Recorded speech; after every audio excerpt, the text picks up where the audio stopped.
abriendo puertas, descubrimos el encanto de un antiguo oratorio reinventado para acoger la representación de las historias más grandes, el Teatro Chico de La Palma.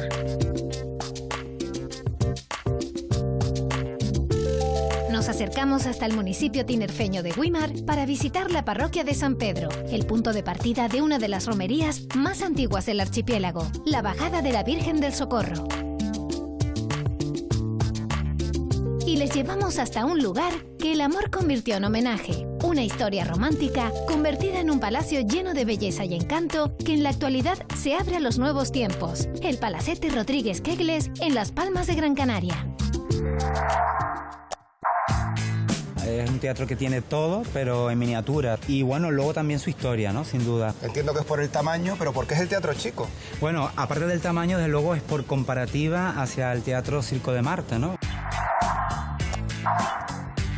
Cuando se construyó la ermita en 1602, los tributos que se entregaron para su mantenimiento ya decían que era una ermita dedicada a Santana. Así se mantuvo, dedicada a Santana, ya después de construida, hasta 1621, en que empieza a aparecer San Pedro. Coincide con que el mayordomo de la ermita, que se encargaba de su mantenimiento, era el capitán Pedro de Fresneda y Alvarado. Ayudó a mantener la ermita y de paso donó la imagen, casi seguro, para él dejar su patronímico, su impronta en el pueblo, ¿no?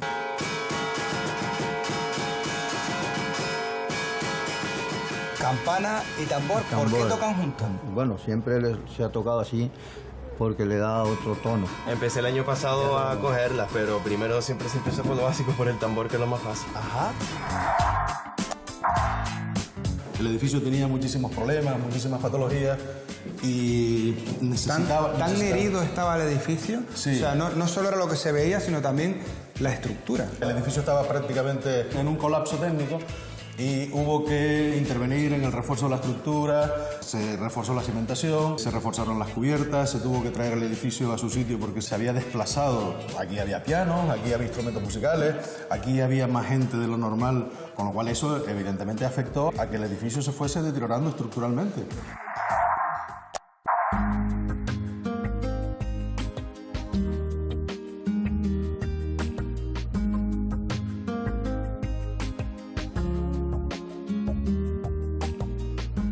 Los edificios, como las personas, muchas veces esconden mucho más de lo que parece. Algunos incluso tienen un alma antigua, difícil de ver a primera vista. Hoy visitaremos uno de esos curiosos espacios, un lugar en el que las oraciones y el recogimiento de un templo fueron sustituidos por los aplausos y la diversión de un auténtico auditorio. Hoy abrimos las puertas del Teatro Chico en la isla de La Palma.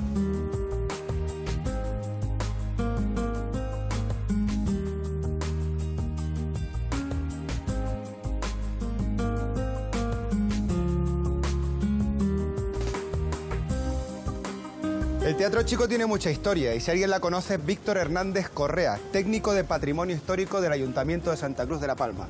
Muy buenos días, Víctor. ¿Qué tal, Carlos? ¿Qué tal? Gracias por atendernos en esta mañana soleada, por fin, después de este invierno. Tenía muchas ganas de hacer este programa porque el Teatro Chico, bueno, casi todo lo tenemos en la boca en todo el archipiélago, pero no conocemos realmente la historia del edificio. Y la primera pregunta es obvia. Entiendo que es por el tamaño, pero ¿por qué es el Teatro Chico? Bueno, aparte del tamaño, desde luego es por comparativa hacia el Teatro Circo de Marte, ¿no? Era una gallera que entre 1914 y 1918 se convierte en teatro, en el actual Teatro Circo de Marte, y a partir de ahí, por contraste, por comparación, pasó a denominarse popularmente siempre Teatro Chico, hasta que ya el Ayuntamiento, cuando lo adquiere, ya se oficializa esa denominación de Teatro Chico, ¿no? Víctor, ¿qué es lo que hace al Teatro Chico tan diferente a otros teatros? Bueno, sin duda sus dimensiones, ¿no? Es un teatro que tiene todo, pero en miniatura. Y bueno, luego también su historia, ¿no? Sin duda, es uno de los teatros históricos más importantes de Canarias, porque es de los más antiguos. Hay una época muy gloriosa, la época en que tuvo la emisora sindical. Y bueno, todavía hay gente que recuerda, ¿no? Los espectáculos infantiles que se realizan en el teatro, el cine también. Y digamos que ha sido un teatro, la casa del pueblo.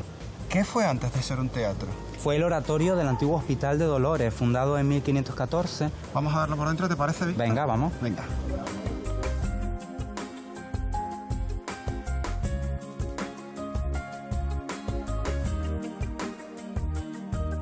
Esta es la cabecera antigua de la iglesia del Hospital de Dolores. Ajá. Y aquí es donde se encontraban los retablos, ¿no? Oye, me resulta curioso que cuando estábamos fuera parecía que era una casa de 2 plantas y ahora resulta que hay más. Bueno, efectivamente, nosotros nos encontramos ahora en la primera planta, la zona del foyer del teatro, y da a la sala también de espectadores, lo que llamamos patio de butaca. Hay un entresuelo que corresponde a una zona de palco y una tercera planta que da a la zona del ambigú y a la zona de paraíso de la sala de espectadores. Oye, ¿qué te parece si empezamos por esa sala precisamente y vamos viendo el teatro? Venga, pues sí, vamos a empezar por arriba entonces. Fantástico.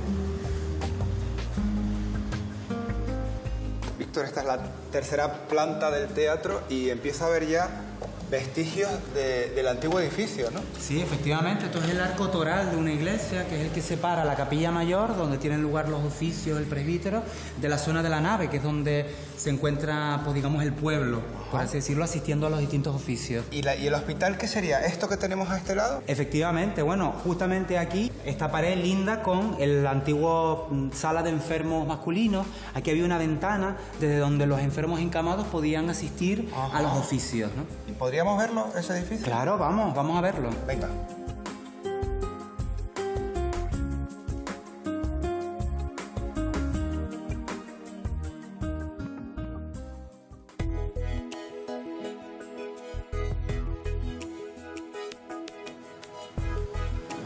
Víctor, estamos entrando a otro edificio con mucha historia. Podemos decir que esto es lo que queda del antiguo hospital. Bueno, en concreto, en la mayor parte del Hospital de Dolores fue destruido y lo que quedó de la antigua fábrica fue esta sala, que era la dedicada a los hombres, ¿no? Que estaban divididos los hombres de las mujeres en el antiguo hospital. Hay un momento en el que el hospital también se cierra, se abandona el edificio. ¿Cómo se consigue que otra vez se convierta en realidad ese sueño de recuperar el Teatro Chico? ¿En qué año? El teatro como tal surge a raíz de una iniciativa popular, ¿no? Pues fue la propia Sociedad Casino Liceo para, digamos, los grandes espectáculos que necesitaban más aforo, que no cabían, digamos, dentro de su sede social. Con el tiempo surge una nueva sociedad que se llama Tecirco en Melpómenes, que es la que ya se encarga efectivamente de iniciar las obras de construcción de un teatro italiano, que es lo que vemos en la actualidad. Creo que en el exterior, Víctor, todavía podemos ver algunos restos del edificio original, lo que ha quedado, ¿no? Sí, bueno, de hecho, como hemos comentado, el teatro está construido efectivamente dentro del interior del antiguo oratorio, respetando absolutamente toda su estructura. ¿Quieres verlo? Sí, sí, por supuesto.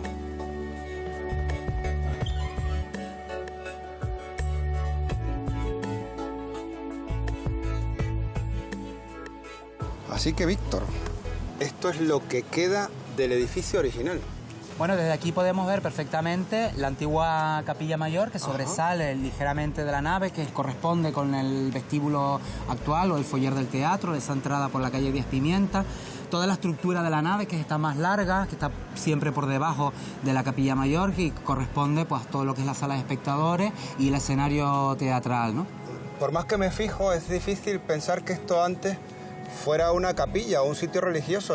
¿Intentaron también un poco limpiar cualquier posible relación o a propósito, sin querer? Bueno, efectivamente, eso fue uno de los acuerdos explícitos para, digamos, adaptar definitivamente el teatro, que no guardara ninguna relación con su antigua función religiosa, ¿no? Es decir, cruces, efectivamente, como tú dices, espadañas, campanas, evidentemente, todo eso sobraba dentro de la nueva función que iba a tener el teatro, ¿no? Víctor, muchísimas gracias por habernos acompañado hoy. Me voy ahora precisamente, ahora que lo has nombrado, a este escenario donde está la vida de un teatro, a encontrarnos con un buen amigo común. Espero vernos pronto. Gracias. Venga, hasta luego, Carlos.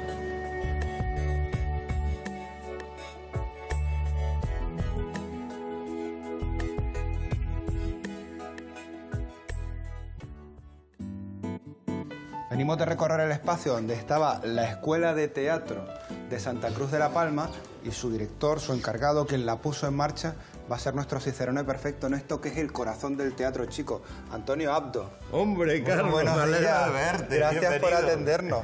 Gracias a ti Actor por venir y director, aquí. y decía que venía de un espacio en el que usted ocupó muchísimos años. Muchos años. Cuénteme. ¿Cuántos recuerdos tenemos? La creamos Pilar y yo, bueno, la creó el Ayuntamiento de Santa Cruz de la Palma, don Antonio San Juan, que fue el que encargó el proyecto de restauración del Teatro Chico. Antonio, eso que tienes ahí precisamente... Bueno, este es el programa de la inauguración del Teatro Chico del año 89. Es difícil, Antonio, imaginar que un sitio con estas dimensiones y con este nombre, lógicamente, como es el que Teatro Chico, haya tenido hasta ópera en su escenario. Ópera y programas. Ópera bueno, la primera ópera que se dio aquí en este pequeñísimo escenario. Fíjate que tiene 4,5 metros de embocadura el escenario, no tiene más. Y no tiene hombros, porque como está encajado dentro de la antigua ermita, pues... El espacio es el que hay. El espacio es el que hay. Para un actor, supongo que este sitio tiene que ser muy especial, este escenario, porque estás precisamente por ese tamaño más cerca, todo tiene que ser como una comunicación. Mira, casi que te puedes tocar, ¿no? Sí, sí. Es ideal para los monólogos sobre todo. Hay una anécdota de Rafael Álvarez, del Brujo, aquí haciendo San Francisco de Asís, buenísima. Hay un momento en que San Francisco se dirige a Dios y dice: Dios mío, dame una señal. El teatro abarrotado. Y en ese justo momento sonó un móvil, que sé que no era preparado porque era un amigo, tenía el móvil encendido en el bolsillo, sonó el móvil.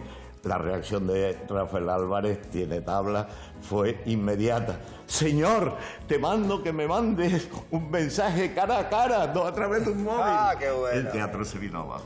Antonio, ¿hay alguna representación, algún evento que lo recuerde con especial cariño? Tendría que remontarme al año 70 y pico, cuando todavía no vivíamos en La Palma, vivíamos en Tenerife, y llevábamos el cepillo de dientes de Jorge Díaz, Pilar y yo, y lo representamos aquí. Eso fue maravilloso. Las condiciones del teatro eran mínimas.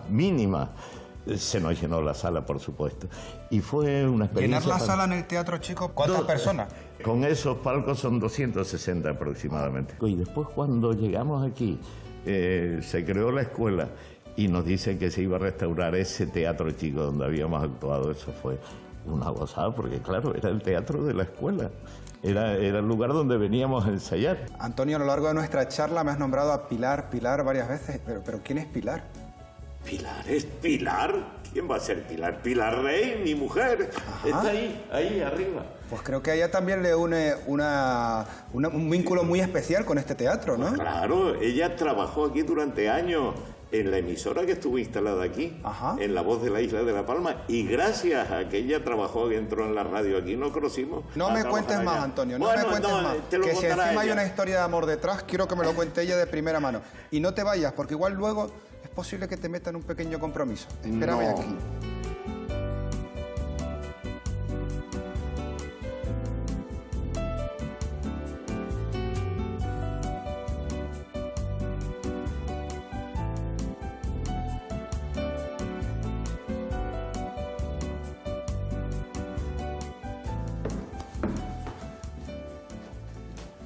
Pilar, su Pilar, pero que en realidad es Pilar Rey. Sí, ¿cómo estás? ¿Cómo estás? Un honor conocerte. Igualmente. Una de las primeras locutoras profesionales de Canarias, acreditada además como locutora, y con una vinculación muy especial, me decía Antonio que lo estabas viendo, con el edificio. Esto es más que ladrillo para ti. Sí, esta es mi casa. Yo trabajé aquí seguido, sábado y domingo, festivo, 7 años. Aquí estaba La Voz de la Isla de La Palma, en el Teatro Chico. Y hacíamos también teatro leído, teatro representado, el Club Niñolandia. Y aquí representamos todos los domingos para los niños. Se llenaba. Lo que pasa que en aquellos años no era solo el trabajo que se hacía con los niños. Tenías que hacer de todo, supongo. Informativo, fiestas, actos, guiones, lo que te tocara, ¿no? Los guiones, La Voz se va de ronda, conozca usted el personaje y muchísimos programas. También teníamos un programa que yo le tenía mucho cariño porque recibíamos cartas de los soldados, los pobres que estaban solos, sirviendo en África Occidental Española, y nos mandaban las cartas, muchos solicitando correspondencia con chicas con fines matrimoniales, algunos se llegó a casar y algunos vinieron a visitar a sus novias, a sus chicas.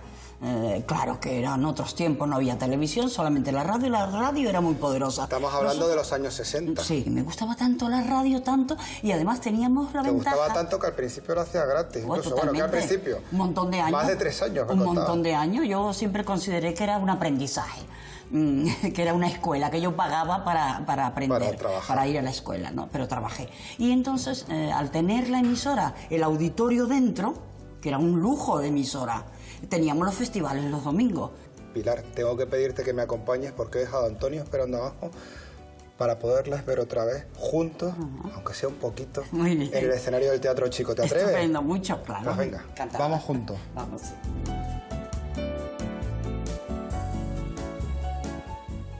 Desella pues tu inquietud, bellísima doña Inés, porque me siento a tus pies capaz aún de la virtud.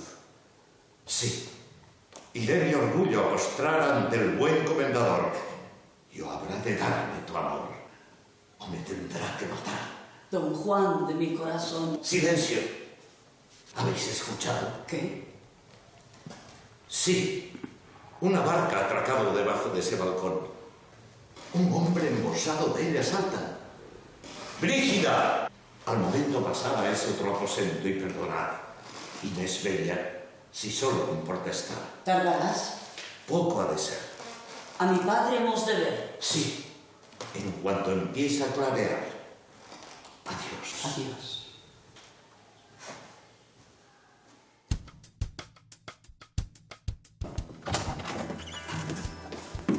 Fernando Tena, muy buena. Buenas, ¿qué tal? Gracias por recibirnos. Estamos ahora en la zona alta del cine chico, que es el Gallinero, que se ha convertido en la zona de proyección también, porque actualmente el Teatro Chico es el cine chico. Sí. Yo no sé si antes se habían proyectado películas aquí alguna vez. No sé, pero creo que una vez se hizo algo del festivalito, la única vez que se ha proyectado corto. Sí, claro, pero no con estas condiciones, No, porque me imagino que la sala habrá tenido que arreglarse para adecuarse a lo que es un cine, ¿no? Exactamente, un teatro acondicionado como cine. Ahora es el único cine que existe en Santa Cruz de la Palma. Sí, exactamente. Y llevas de aventura unos 6 meses aproximadamente. Sí, empezamos en julio del año pasado y tenemos un contrato con el ayuntamiento de 5 años. Esto es una ilusión hecha realidad y un proyecto que ha sido madurado durante mucho tiempo. Por supuesto que esto va a salir adelante y no 5 años, sino el tiempo que haga falta. Uno no se embarca en esto, Fernando, si no es un amante del cine, ¿no? Me imagino que te encanta el cine. Sí, sí, tanto a mi socio Vicente como a mí. Es que desde el primer momento que nos surgió la idea de poder hacerlo aquí, hemos luchado, hemos estado 2 años con proyectos, hemos estado pues hablando con los bancos, buscando la financiación y al final pues mira, llevamos 5 meses de éxito.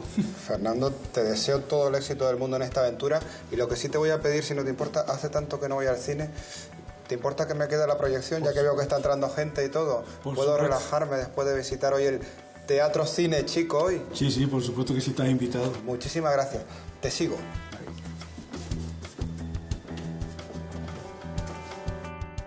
Apropiado de Ana, que lo lleva a la ITV, de Ramón, que conoce sus entrañas como nadie. Empieza la película y me quedo a verla. ¡Qué ilusión! Información para prestarte el mejor servicio. Queremos hablar de todas las personas que forman parte de la familia de Autores Motor, una empresa partnera.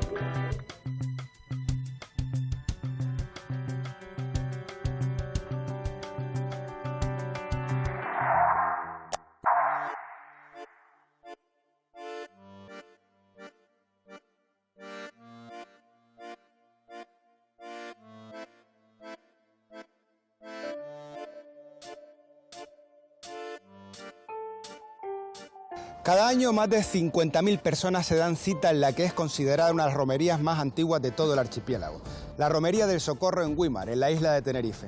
Todo un acontecimiento en el que la Virgen del Socorro abandona la iglesia de San Pedro para visitar su ermita en el caserío del mismo nombre. Pero la iglesia matriz de San Pedro Apóstol es más que la residencia habitual de la Virgen. Es un interesante espacio histórico y artístico del que hoy abriremos todas sus puertas.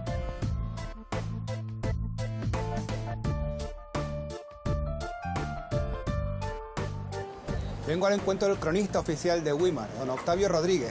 Muy buenas. ¿Qué tal, Octavio? ¿Cómo estás? Bien. Gracias por acompañarnos, gracias por recibirnos. En Abriendo Puertas nos encanta vernos con los cronistas oficiales de los sitios porque conocen todos los detalles históricos de los lugares que vamos a visitar. En este caso, ¿tú nos podrías dibujar cómo era el momento histórico de esta ermita cuando nace? Güímar estaba situado mucho más arriba, es decir, Güímar se fundó en la zona que es hoy conocida como barrio de San Juan. Aquí comenzó a crecer a comienzos del siglo XVII ya una población importante que se agrupó en torno a un tanque, la zona se llamaba El Tanque. Y ese tanque servía para regar la caña de azúcar, que era el principal monocultivo de aquella época por toda la zona baja del valle, ¿no? Entonces, claro, el párroco se dio cuenta de que esto ya merecía construir un segundo templo. Y entonces, en 1602, convenció a los vecinos y se encarga a un maestro cantero de la laguna, Pedro de Zavalía, que construyese esa primera ermita. Esta se acabó en 1608 y luego, poco a poco, se fue ampliando. En 1678 se rindieron los arcos, tuvieron que ampliarse, se aprovechó para ampliarla en una sola nave, mucho mayor, y ya a mitad del siglo XVIII ya existían 3 naves. Y bueno, entre 1794 y 1802 se reconstruyeron las 3 naves, se hizo la fachada y es el edificio que tenemos hoy delante. La fachada, desde luego sobria, ¿no? Una fachada muy simple, simétrica completamente. Bueno, destaca la moldura de la cornisa, las esquineras y la portada, que es de cantería azul. Tiene 2 claraboyas o entradas de luz y en el centro de esa parte superior también hay una cristalera. Y arriba, pues el escudo de San Pedro para dignificando la iglesia. Todo fue hecho con planos de un ilustre buimarero, Bernardo de Torres Marrero, que era un teniente coronel de milicias, que diseñó las naves y la fachada. La torre es muy posterior, la torre se construyó entre 1821 y 1828 con planos de Nepomuceno, que era un maestro de construcción de la laguna. Y el último cuerpo es de 1895 para poner el reloj. Casi nada. Octavio, ¿te parece si la vemos dentro? Perfectamente.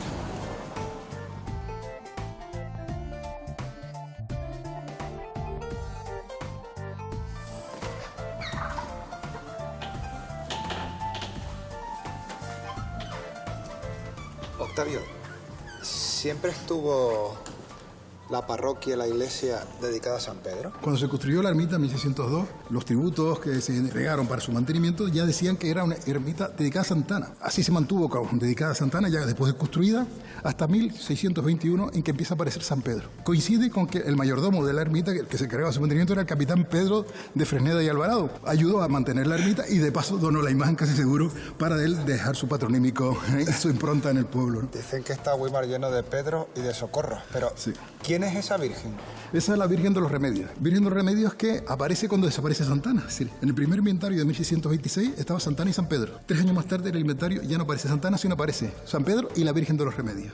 Hasta 1988, en que una comisión con el párroco rescataron esa imagen, la pusieron de nuevo al culto y luego en 2006 se le creó esa capillita. Octavio, otra imagen fundamental para el templo es el Cristo de Limpia. Llegó a Weimar en 1921, procedente de una copia que construida en Barcelona, que copia a la imagen del Cristo de la Agonía que se venera en la Villa de Limpias en Santander y que procede de Cádiz. Fue la primera imagen del Cristo de Limpias que llegaba a Canarias y hasta el punto de que se le hizo una fiesta y la fiesta duró unas 4 décadas. Se estuvo haciendo una fiesta que competía con la San Pedro, llegaba incluso a ser superior a la fiesta de San Pedro y luego ya cuando se aprobó, se celebró el Concilio Vaticano II, se suspendió esta festividad. Octavio, gracias por compartir tu extensa y excelsa sabiduría con nosotros y por recibirnos hoy. Voy a seguir conociendo el templo ahora desde el punto de vista de un arquitecto técnico que me va a explicar exactamente cuál es su estructura y cómo se organiza. Ha sido un placer. Ha sido un placer, lo mismo. Igualmente, hasta luego.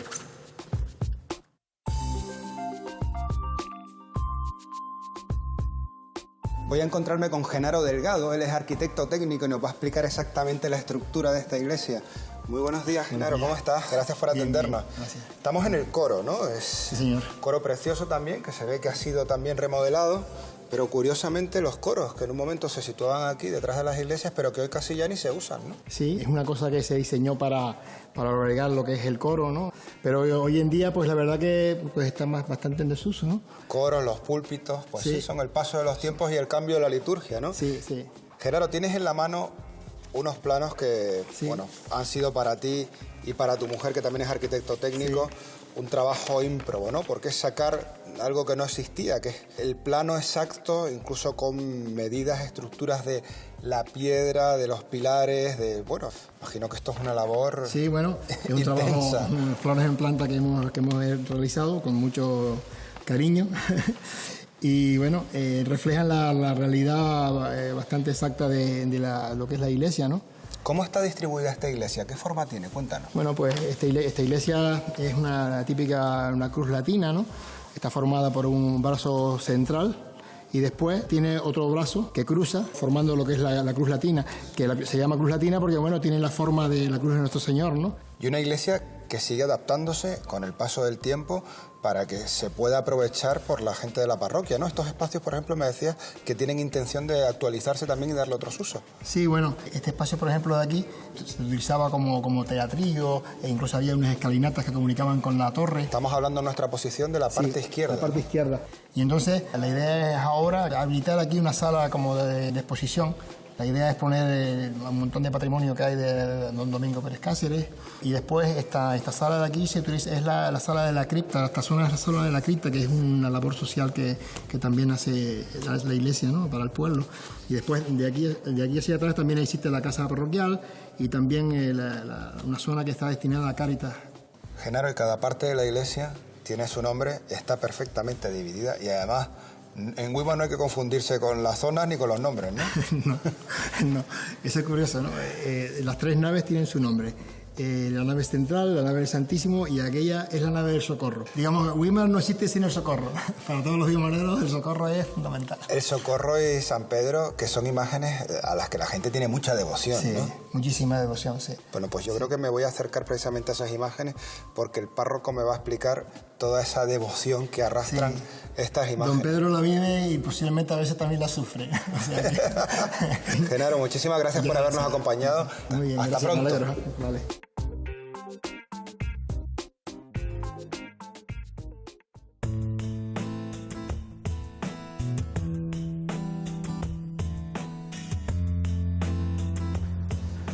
Don Pedro Pérez, muy buenos días. Muy buenos días. Gracias por recibirnos. Gracias a ustedes. Párroco de la iglesia de San Pedro. San Pedro de Weimar. ¿Durante cuántos años? Casi 5 años. Casi 5 años.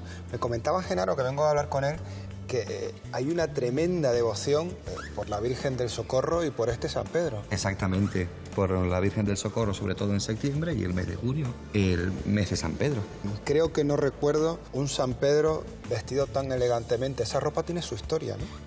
Parte de la ropa que tiene es donada de la familia de nuestro querido obispo wimarero, don Domingo Pérez Cáceres. Ajá. ¿Quién era don Domingo Pérez Cáceres? Porque creo que he visto hasta una estatua. Exactamente, había aquí pegada a la iglesia. Hay una estatua en la plaza. En su honor. La plaza, igual que en Tenerife hay muchas calles o plazas dedicadas a este obispo wimarero, que nace en 1892 aquí en Weimar. Fue primero coadjutor de esta parroquia, luego ya fue párroco y fue elevado a el obispo de la diócesis. Creo que el orden en el que también las imágenes van colocadas arriba o abajo también tiene su historia, ¿no? Cuéntame. Claro, porque está en el retablo, como vemos, la imagen de San Pedro arriba presidiendo como patrono de la parroquia, ¿no? Y debajo como la copatrona, aunque la copatrona es la Virgen de los Remedios de esta comunidad parroquial. Pedro, la imagen de San Pedro también se traslada, porque según sean años pares o impares, cuénteme. Sí, es una costumbre de los barrios de aquí de Weimar, de San Pedro arriba y San Pedro abajo. Los años pares sube a San Pedro arriba, que hay una ermita construida para que pernote la noche del 27 al 28, y los años impares baja a San Pedro abajo, también con una ermita construida para que pernote esa noche. Colaboración y todo el mundo contento al final. Exactamente, y además que los barrios lo viven. Otro momento de emoción, Pedro, llega cuando es el momento de la romería de la Virgen del Socorro. Exactamente, todo Weimar espera a que llegue el día del Socorro. Pero de la Virgen del Socorro y de la romería, quien mejor te puede hablar es la camarera Elisa Campos. Ajá, pues voy a buscarla. De acuerdo. Muchísimas gracias por haber entendido, Pedro. Muchísima suerte. Gracias Hasta pronto. A usted.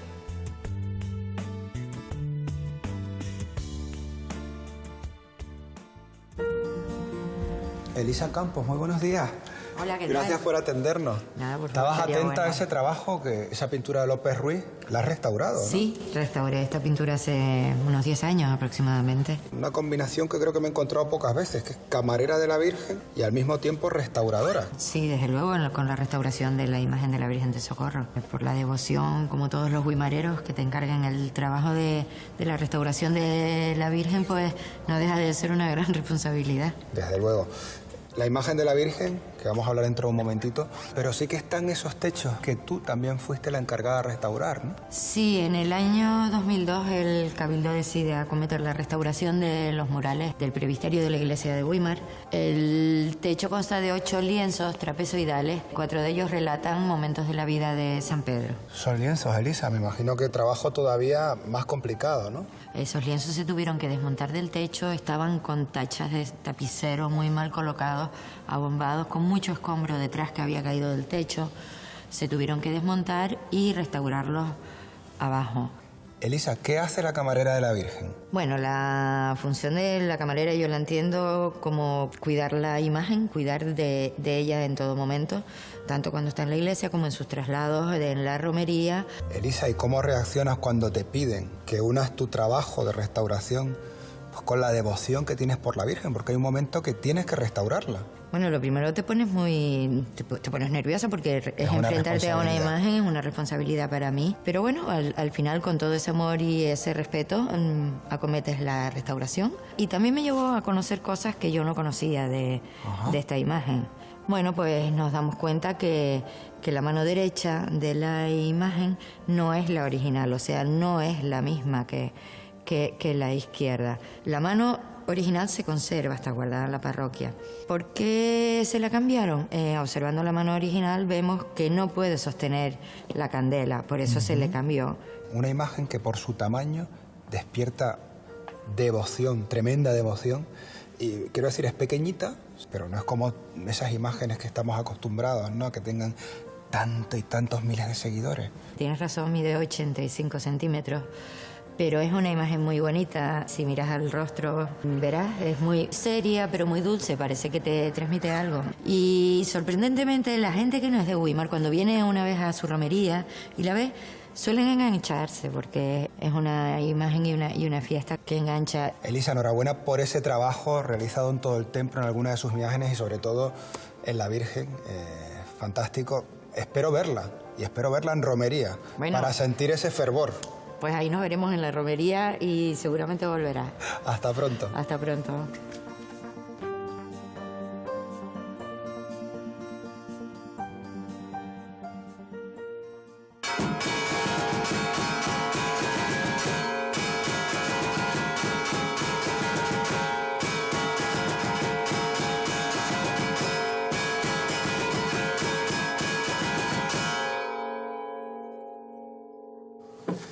Rubén Elías y compañía, muy buena. Muy buena. Que no está solo usted tocando hoy, campanero, está con el tambor. Muy buenos días, encantado. Bueno, campana y tambor, ¿por qué tocan juntos? Bueno, siempre se ha tocado así porque le da otro tono. Rubén, ¿cómo se hace uno campanero? Tocando, que se tocábamos en mi casa, cuando tocaban los vecinos del barrio, tocábamos nosotros también. Y así fuimos empezamos con el tambor hasta que empecé después con la campana, cuando ya ellos ya se iban retirando. Cada campana en cada iglesia tiene su personalidad, digamos, tienen como su voz en las personas. Sí, igual. Porque esta tiene uno, aquella tiene otro, esta es la mejor que suena, tiene otro, y esa tiene otro sonido. Y las nuevas generaciones es muy difícil aprender a tocar.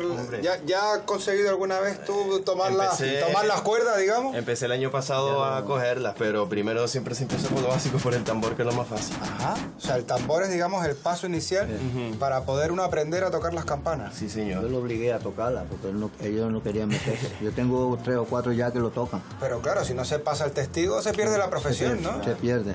He oído que cada campana, como me decía usted, sonaba distinto, pero también cada repique, digamos, es como las palabras, hay diferentes significados según uno está tocando. Igual que este que tocamos, que es Tintín, Peña Bonita, pues tienen otros nombres y este toque distinto. ¿Qué nombres, por ejemplo, Rubén? Pues tenemos que vir a Pepe, que vir a Juan, tú que no me lavas ni me planchas, que es parecido al... ¿Por qué no me lavas ni me planchas? Tenemos también el Tajarate, que es el Vírate pa' Cacha María. Ajá. Tenemos uno que le dicen el descanso. Y tenemos también el redoblado. Por la mañana... Esa es la hora. Esa es la hora. No le vi las manos y me cogió por sorpresa. Esas son las automáticas. Tenemos Quinto Levanta, que es para tocarlo por las mañanas.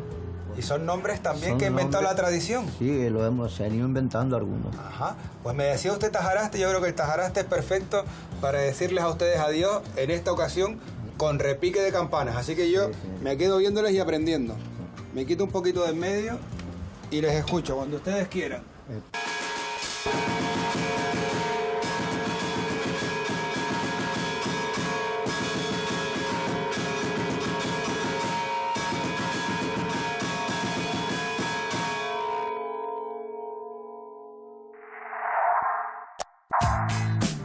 El edificio tenía muchísimos problemas, muchísimas patologías y necesitaba... ¿Tan herido estaba el edificio? Sí. O sea, no solo era lo que se veía, sino también la estructura. El edificio estaba prácticamente en un colapso técnico y hubo que intervenir en el refuerzo de la estructura, se reforzó la cimentación, se reforzaron las cubiertas, se tuvo que traer el edificio a su sitio porque se había desplazado. Aquí había pianos, aquí había instrumentos musicales, aquí había más gente de lo normal, con lo cual eso evidentemente afectó a que el edificio se fuese deteriorando estructuralmente.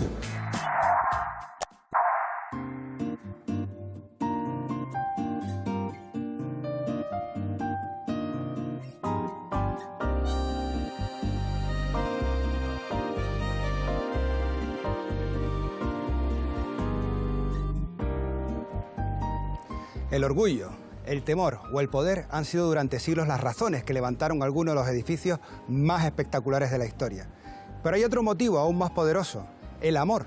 De hecho, de las mayores pasiones, de las historias más románticas, han quedado hermosos testimonios arquitectónicos. En el barrio de Triana, de Las Palmas de Gran Canaria, el Palacete Rodríguez Kegles es uno de ellos y hoy abriremos sus puertas.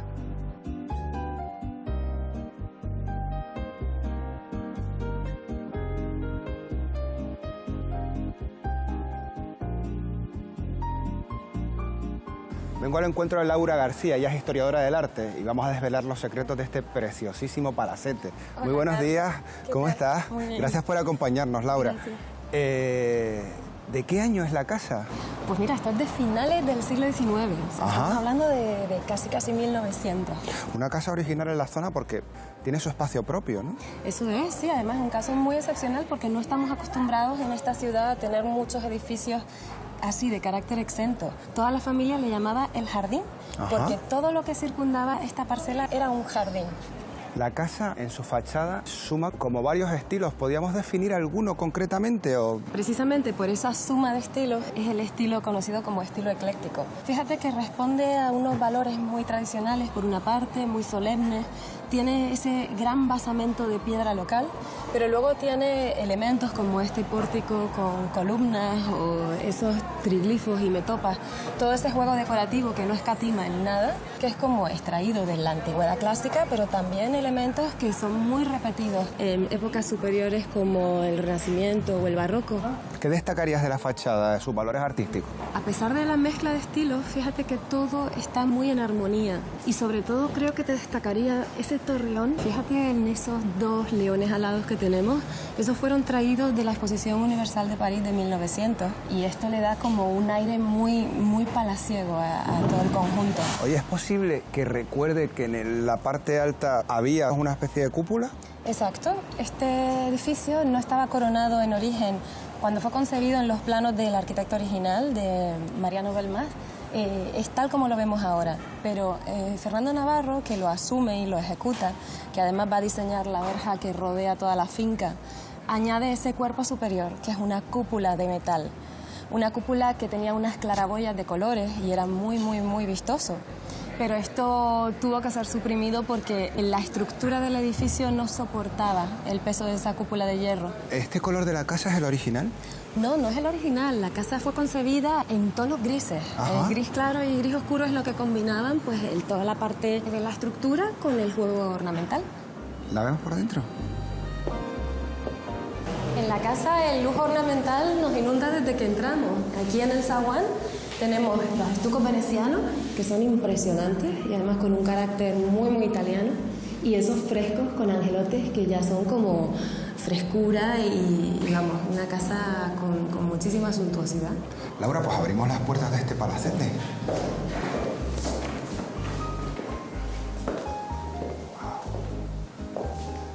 Qué bonito, Laura. Esto es el hall, el recibidor. Y qué escalera tan espectacular. Maravillosa. ¿Es mármol? Sí, es mármol de Carrara. Además es mármol blanco y rosa. ¿Y esto que...? Sí, bueno, Carlos, que no te confunda porque eso es mármol fingido. Ah, eso es pintado. Eso es pintado, sí, no es mármol. Y además eso es síntoma de mucho poder. Laura, y las maderas también riquísimas, ¿no? Son las originales. Sí, son las originales. Además son traídas pues, las mejores maderas de Cuba, las mejores maderas de África, de Guinea en concreto, y se han conservado de maravilla. Testimonio de ese grandísimo poder económico es la elección de los materiales, ¿no? Que ha sido exquisita en toda la casa. En toda la casa. Mira, hay un elemento que no vemos siempre en todas las habitaciones, pero cada una era diferente. Cada una tenía su color. Ajá. Y además eran decoraciones, pues como vimos el mármol fingido de la escalera, también teníamos otros motivos, pues que imitan a la pintura de las casas pompeyanas, o papeles de pared. Hay algunos que se han perdido y otros se conservan, pero eran de talleres de Londres, como el de Morris. Las vidrieras son también una auténtica obra de arte, Laura. Son una maravilla. ¿Son las originales también? Son las originales. Estas fueron restauradas por Giraldo, que fue también el que restauró las vidrieras de la catedral. Ajá. Y todas son de talleres franceses. Fíjate que también son muy en la línea del estilo, el gusto de la época, el gusto modernista. Laura, supongo que intervenir en una casa como esta para poderla reinaugurar en estas condiciones requiere un trabajo también de investigación impresionante en lo que había, colores, materiales, suelo. Es importante, por supuesto. Todos los que intervienen, hasta el último pintor, maneja la sensibilidad de su profesionalidad. Pero es cierto que el historiador del arte indaga para ver, pues, por ejemplo, qué elementos podemos alterar, qué es lo que no se puede agredir, qué hay que conservar. Estas cuestiones son absolutamente fundamentales. Y supongo que el trabajo en estos techos, en esta zona, tiene que haber sido... encomiable. Ha sido un trabajo enorme de restauración, la verdad. Esto estuvo pues a cargo de Inmaculada Álvarez al frente. Y sí, o sea, hubo que rescatar cantidad de decoraciones murales que estaban absolutamente resquebrajadas. Y todas esas pinturas decorativas que vemos en el techo son lienzos insertados, imitan frescos. La situación de los lienzos, Laura, es cuanto menos original, porque me fijaba cuando subía la escalera que casi están hechos para ser vistos desde abajo. Efectivamente, están hechos para ser vistos desde abajo. Ya han sido concebidos como pinturas que iban a estar colocadas en el techo. ¿La casa siempre ha estado en este excelente estado? No, en absoluto. Este estado es resultado de las últimas intervenciones que se han hecho para la reapertura del edificio. Pero eso te lo va a explicar muchísimo mejor Conrado Rodríguez, que trabajó aquí en aquella gran restauración. Ah, pues he quedado con él en el Salón Dorado. Oye, Laura, muchísimas gracias. Y enhorabuena por este trabajo. Espero vernos pronto. Gracias, chao. Hasta luego. Como decía Laura, aquí me espera el arquitecto responsable de la restauración del edificio, don Conrado Rodríguez. Muy buenos días. ¿Qué tal, Carlos? Gracias por atendernos. De nada. Tuviste que pasar muchas horas, tú y todo el equipo, y varios años para acometer esta restauración. La restauración era muy compleja, el edificio tenía muchísimos problemas, muchísimas patologías, y necesitaba... ¿Tan herido estaba el edificio? Sí. O sea, no solo era lo que se veía, sino también la estructura. El edificio estaba prácticamente en un colapso técnico y hubo que intervenir en el refuerzo de la estructura, se reforzó la cimentación, se reforzaron las cubiertas, se tuvo que traer el edificio a su sitio porque se había desplazado. Tenía un efecto de embudo y con un sistema de gatos hidráulicos se intentó volver a que el edificio tuviese una posición vertical, ¿no? Porque corría peligro de que partes de este techo se derrumbasen. ¿Es posible también que tanta gente subiendo, bajando en una misma sala también hiciera que aparecieran esas fallas en la estructura, los pesos a lo mejor, digo? Sí, claro. No es lo mismo diseñar y calcular un edificio para una familia, para un uso residencial, que para un uso administrativo. Aquí había pianos, aquí había instrumentos musicales, aquí había más gente de lo normal, con lo cual eso evidentemente afectó a que el edificio se fuese deteriorando estructuralmente. La casa es un lujo, por todas sus esquinas tiene soluciones espectaculares. Sí. Bueno, cuando me has enseñado lo de las ventanas me he quedado hablando solo, o sea... ¿Se lo podemos enseñar a lo mejor a los espectadores cómo funciona? Sí, es una carpintería de librillo, una contraventana de librillo. Pues la peculiaridad que tiene es que se recoge. Fíjate. Se recoge detrás de la jamba de la ventana, ¿no? Pero otra cosa que me sorprende, casa de finales del siglo XIX y este artilugio, enséñamelo. Claro. Sí, bueno, es un herraje para poder tirar de la carpintería, porque la carpintería se esconde entre los dos muros que separan estas dos estancias. Conrado, creo que hay una parte de la casa que nos cuenta exactamente y es testigo de ese trabajo milimétrico de restauración del edificio. ¿Me lo puedes enseñar? Te lo cuento, claro. Vamos.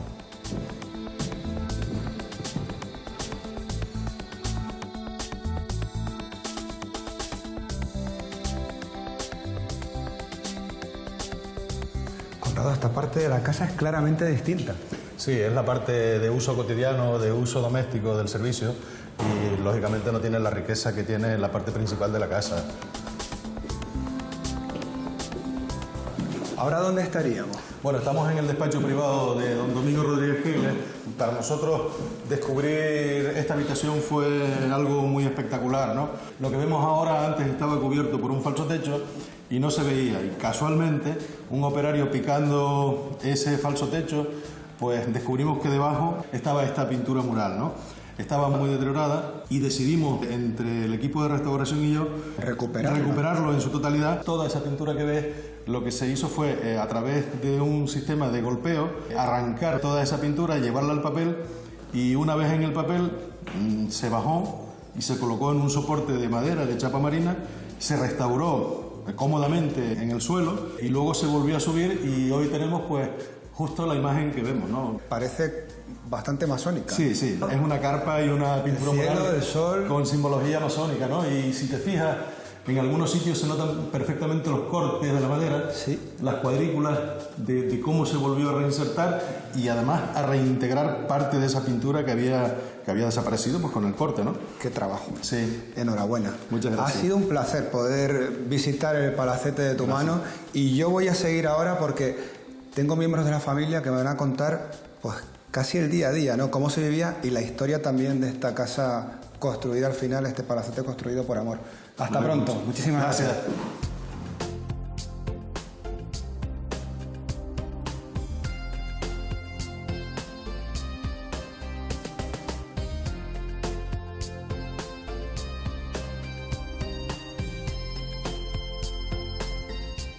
He quedado con Lourdes y Blanca Paetobo. Ellas son las bisnietas de Domingo Rodríguez Giles. Muy buenas. Gracias por recibirnos, por acompañarnos en esta que, bueno, se puede decir que es su casa porque... Sí, sí, aquí nacimos. ¿Nacieron aquí las dos? Las dos, todos mis hermanos. Madre mía. Nosotros nacimos aquí. Sí. Se dice, Blanca y Lourdes, que la casa nace al final como un acto de amor, digamos. Sí, eso es lo que a nosotros siempre nos dijeron desde niña. Ellos se fueron de luna de miel a París y a ella le gustó una casa que vio y le dijo que le encantaría tener una casa así.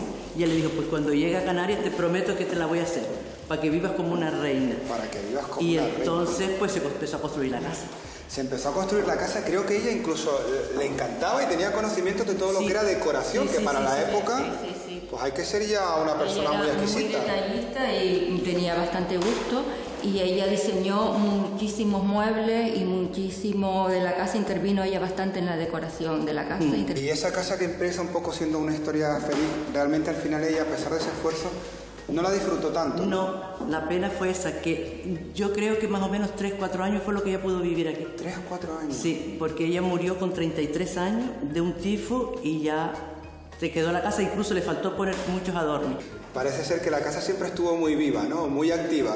Sí, pues sí, familia muy unida y... Todo mientras vivió mi abuela, era una persona muy familiar y le encantaba tener gente en casa y las recibían aquí, y tenían sus meriendas y era una vida normal, muy familiar. Sí. Ustedes que sí la han vivido, ¿cómo recuerdan esta zona, por ejemplo? ¿Esta habitación qué era? Era un cuarto donde se recibía a las personas que llegaban a lo mejor a traer un recado, a traer una cosa y también nosotros, nuestras amigas, nos reuníamos aquí. Porque prácticamente la vida de la casa, la vida familiar se hacía en la zona alta, ¿no? Sí, en la zona alta. Que es un poco parte de lo que hemos visitado por aquí. Sí, todo lo hacíamos arriba, en la parte de arriba era la vida familiar. Aquí muy poco. Oye, venir hoy después de tantos años y reencontrarse la casa en este estado, ¿qué les parece? ¿Cómo la encuentran? ¿Es tal y como la recordaban? ¿Se alegran de verla así? Estamos muy contentos porque la verdad que la restauración que han hecho de la casa ha sido perfecta. Está muy bonita, muy bien conservada, prácticamente igual que como la dejamos. Ha sido un placer compartir con ustedes este rato. Yo me voy al exterior porque vamos a hablar precisamente de los usos que se le están dando a la casa actualmente, hoy en día. Hasta pronto. Bueno, muchísimas gracias. Muy amable. Gracias.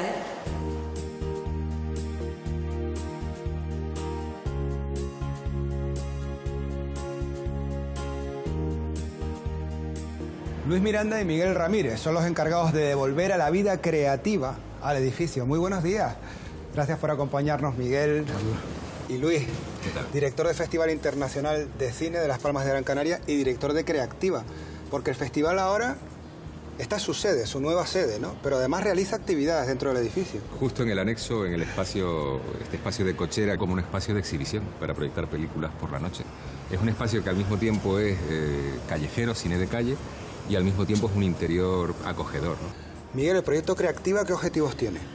Bueno, desde aquí, desde el edificio Rodríguez Kegles, en el corazón de la ciudad, lo que pretendemos es contribuir a coordinar toda la actividad cultural y artística que se desarrolla en la ciudad, especialmente dándole una atención especial a lo emergente, a los artistas jóvenes, a la gente que está todavía en las escuelas en formación, coordinarnos con los distintos espacios, instituciones y entidades de la ciudad para, dentro del marco de cronograma, crear un espacio coordinado y con una oferta lo más amplia posible. También queremos hacer aquí talleres, encuentros, conferencias, o sea, no solo la parte de exhibición, también de formación.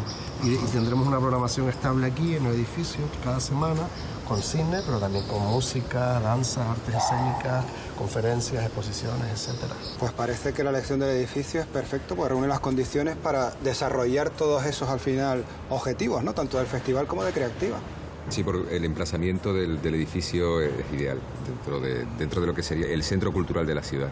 Tienes la calle Pérez Galdós, que conduce desde la zona del Cabildo Tomás Morales hasta la Plaza Santa Ana. Antes de eso nos encontramos con la Alameda de Colón, con la Plaza Cairasco. En realidad es la zona cultural de la ciudad, donde tiene que ir el ciudadano en busca de cines, museos y espacios culturales escénicos de todo tipo. Yo me he enamorado del Palacete y como también soy enamorado de la música y del cine, me voy a quedar con Miguel y con Luis, si les parece bien, para que me cuenten un poquito más de esos proyectos en los que está cada uno trabajando intensamente.